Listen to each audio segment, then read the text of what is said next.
Bienvenue sur la chaîne. Animation résumée. Résumé de l'anime d'aujourd'hui, Code Breaker.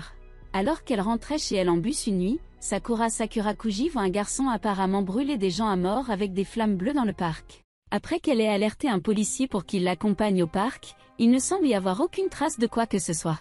Le lendemain à l'école, une nouvelle élève transférée est affectée à sa classe, et il s'avère que c'est le même garçon qu'elle a vu dans le parc, Code Breaker 0 Sirei Ogami. Même si elle le questionne, Ogami est capable de fournir un alibi solide pour ses actions, mais pas de convaincre Sakura. Après l'école, tout en déplorant le meurtre d'un sans-abri dans le parc par le gang de Ruger Falcon, Sakura rencontre Ogami où ils discutent de ce que signifie juger les actes des criminels. Le lendemain, alors qu'elle rend visite à un chien errant dans le parc, Sakura voit le gang G Falcon attaquer une autre personne et intervient. Elle est capable de les retenir avec ses arts martiaux jusqu'à ce qu'elle soit étourdie avec un tasé. Le chien essaie également de protéger Sakura, mais les membres du gang le blessent gravement. Juste au moment où Sakura est sur le point d'être tuée, Ogami se présente et tue le chien, qu'il considérait comme au-delà de la sauvegarde, à la grande horreur de Sakura. Il se tourne ensuite vers les membres du gang et présente un ultimatum, se rendre ou mourir. Ils attaquent ensuite Ogami, choisissant la deuxième option. Ogami utilise ensuite son pouvoir d'invoquer des flammes bleues pour les éradiquer toutes. Ogami s'approche alors de Sakura choquée et utilise les flammes pour la tuer. Sakura se réveille dans sa chambre le lendemain matin, après avoir apparemment été tuée par Ogami.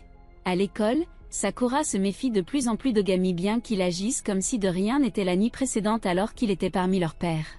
Ailleurs, Codebreaker 03 Yuki 10 points reçoit une photo de X-Codebreaker 01 Hitomi comme son adversaire. Après l'école, Sakura attire Ogami sur une place peuplée de la ville, où elle essaie de le raisonner pour avoir tué ses hommes la nuit précédente.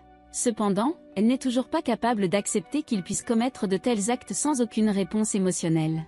Ogami lui explique la nature de son être en tant que briseur de code, qui est celui qui porte un jugement sur les malfaiteurs par des moyens qui seraient considérés comme mauvais pour le reste du monde. Ogami tente alors de brûler Sakura qui fuit de peur. Cependant, elle déclare qu'il tuera toute personne à qui elle confiera son secret, ce qui oblige Sakura à s'assurer également qu'il ne tue plus de personnes en gardant un œil sur lui. Par la suite, Ogami reçoit un appel d'une femme mystérieuse se demandant pourquoi Sakura n'est pas morte, à laquelle Ogami dit qu'elle est une personne rare qui ne peut pas être brûlée. Plus tard, Yuki rencontre Hitomi, qui a le pouvoir de l'électricité. Yuki attaque Hitomi avec des ondes sonores, mais est arrêté par l'agent de recodage 04, Yuki Ina, qui a la capacité spéciale de contrôler la glace. Sakura va à l'école avec Ogami et trouve son casier rempli de lettres d'amour de camarades de classe. En marchant vers le bureau du conseil étudiant avec Ogami, Sakura rencontre Nonen Fujiwara. Ogami tente de brûler Nonen, la prenant pour quelqu'un d'autre, mais est arrêté par Sakura. Un garçon mystérieux reçoit un appel pour travailler avec Ogami, qui offre plus tard à Sakura un chiot du chien qui a essayé de la protéger au parc en cadeau. Sakura se rend avec Ogami dans un bureau yakuza local, où on lui propose un travail de vendeur de drogue. Cependant, Ogami y tue tous les membres yakuza et 2 policiers corrompus à la place. Ogami menace de tuer les victimes de la drogue, mais est arrêté par Sakura et leur donne une raison de vivre. Ogami se dirige vers une voiture qui attend devant le bureau des yakuza avec le chef de la police corrompu Takada à l'intérieur, mais Ogami le poursuit lorsque Takada tente de s'enfuir. Le mystérieux garçon de tout à l'heure se révèle être le briseur de code 04 Toki Fujiwara, qui fait exploser la voiture dans laquelle se trouvait Takada avec ses pouvoirs de magnétisme. Ogami comparaît devant Eden, le conseil de gouvernance de la politique de rupture de code, où il se voit confier son prochain travail pour assassiner une politicienne nommée Tabata Shigeru. Sakura se réveille devant sa maison et est interrogée par ses parents sur son comportement récent. Sakura leur ment, mais ses parents choisissent de négliger cet aspect. Quand elle sort de chez elle, elle rencontre Toki, qui l'accompagne à l'école. Cependant, Ogami apparaît soudainement et commence immédiatement à combattre Toki. C'est-à-dire jusqu'à ce que Sakura arrête les deux. Sakura et Ogami se rendent à l'école après le départ de Toki. À l'école, Sakura repère Toki et elle quitte la classe pour savoir ce qu'il fait. Après avoir été découvert par l'enseignante Miyuki Kanata, Toki ment qu'il audite l'école et qu'il est autorisé à rester. Ogami et Toki partent plus tard au travail, et Sakura finit accidentellement par suivre.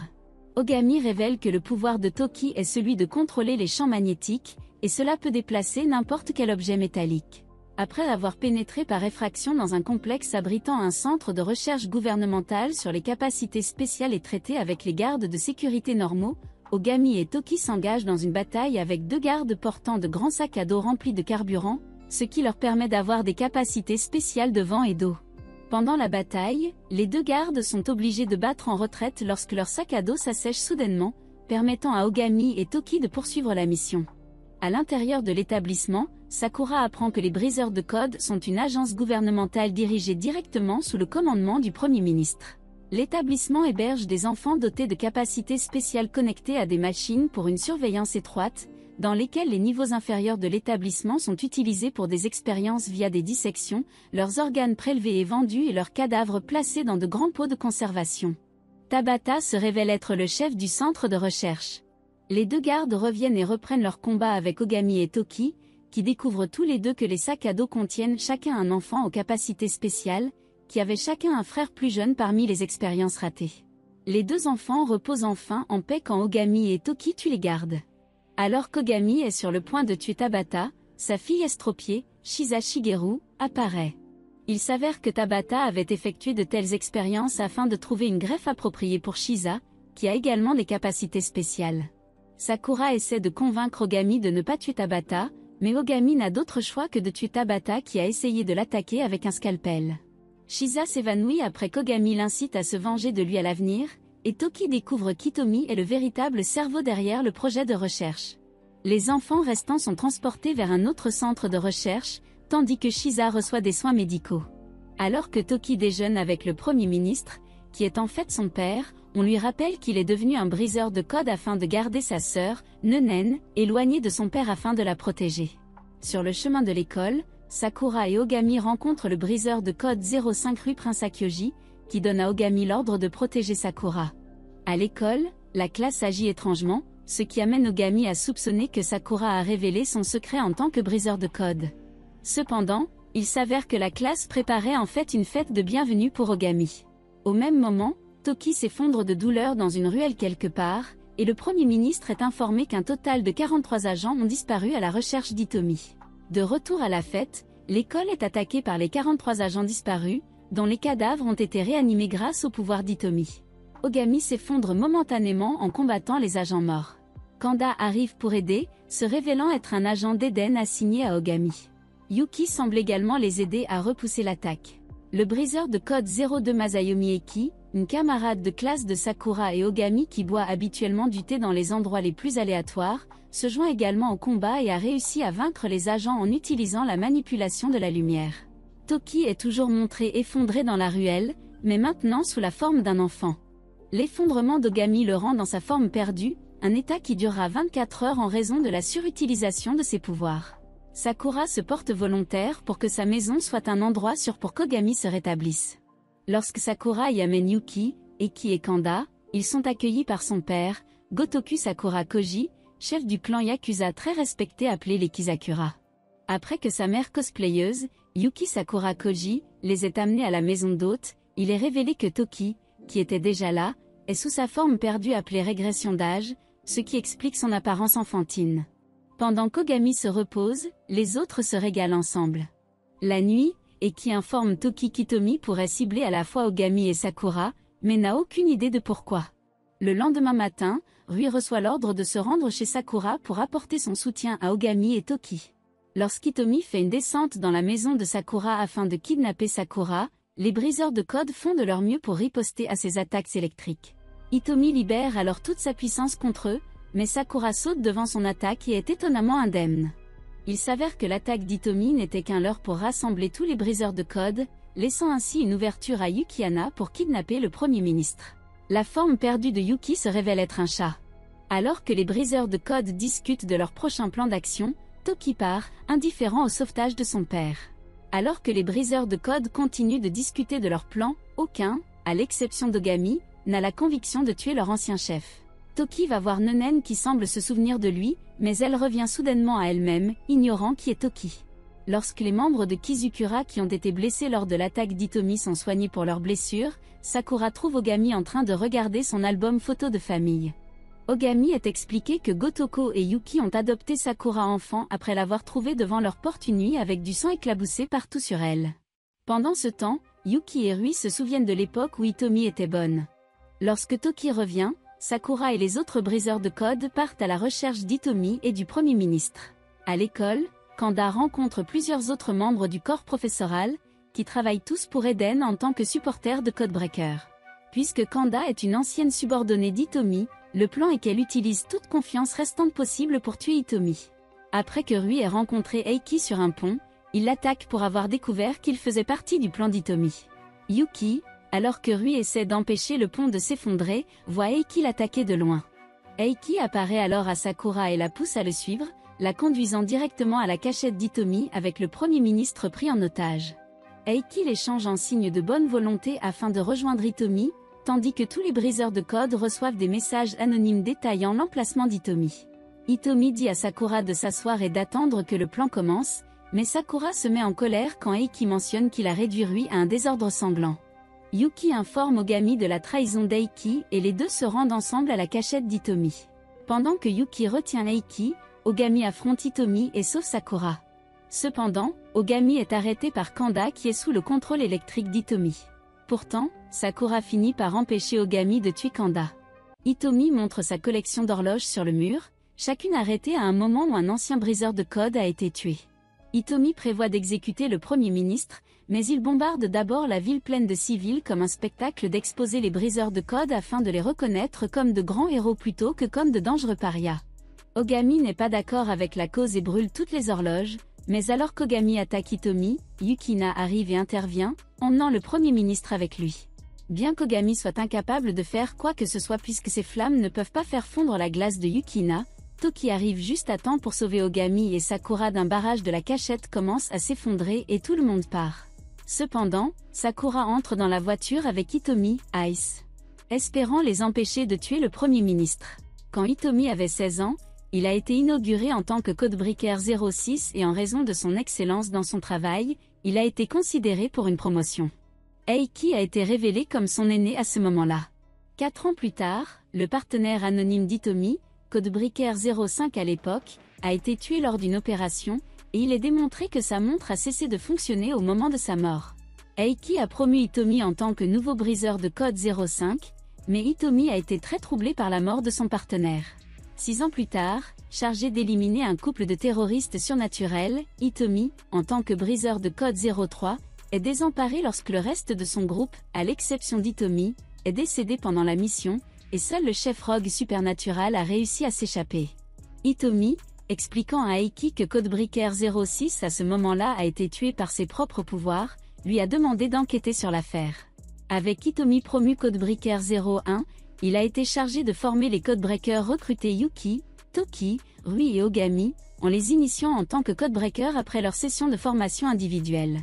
Cependant, Hitomi s'inquiétait de l'objectif principal d'Ogami d'éliminer le mal sans penser à aucune conséquence.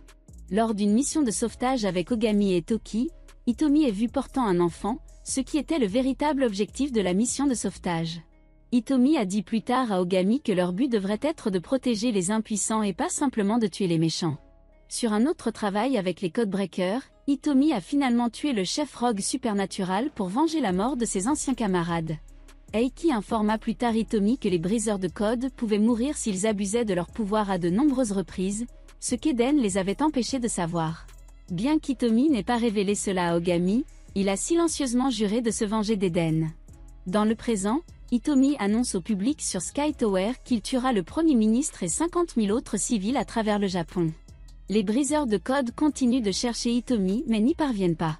Alors que les bombes continuent d'exploser dans tout le Japon, les briseurs de code, le gouvernement japonais et les Kizukura reçoivent tous des courriels anonymes détaillant l'emplacement des bombes et Hitomi se trouvant à la Sky Tower. Toki et Kada partent pour la Sky Tower, tandis que Yuki part à la recherche et désactive autant de bombes qu'elle le peut. Ogami arrive le premier à la Sky Tower pour sauver Sakura, mais Hitomi l'attrape et l'engage dans une bataille intense. Les flammes bleues d'Ogami sont submergées par l'électricité d'Hitomi en conséquence.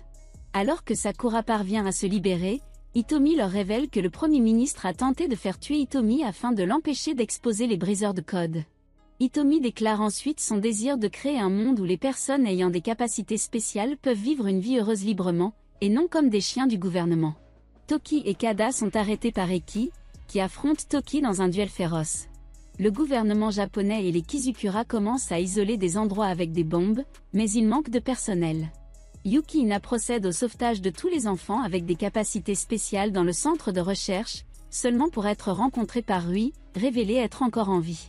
Toki se tient sur le toit de la Sky Tower où le Premier ministre est retenu captif, avec 20 minutes restantes. Tout en combattant Yuki-ina, Rui jure de sauver les enfants du centre de recherche. Pendant ce temps, Hitomi révèle à Ogami qui est au bord de la défaite que les personnes qu'Ogami a tuées jusqu'à présent étaient celles qui avaient aidé Hitomi d'une manière ou d'une autre. Ogami refuse l'offre d'Hitomi de le rejoindre, promettant de protéger les innocents jusqu'à la toute fin. Cependant, Ogami reprend sa forme perdue lorsqu'il tente d'attaquer Hitomi une fois de plus, mais Sakura essaie de le protéger d'Hitomi, qui l'attrape par la gorge. Ailleurs, Gotoku et certains membres de Kizukura s'approchent d'une camionnette diffusant le signal pour faire exploser les bombes, mais deux garçons avec des capacités spéciales sortent de la camionnette et commencent à attaquer le groupe. Lorsque la minuterie atteint 0, aucune détonation ne se produit. C'est parce que Yuki a trouvé et détruit la camionnette, grâce à Eki qui a également dit à Yuki où se trouve le centre de recherche abritant les enfants.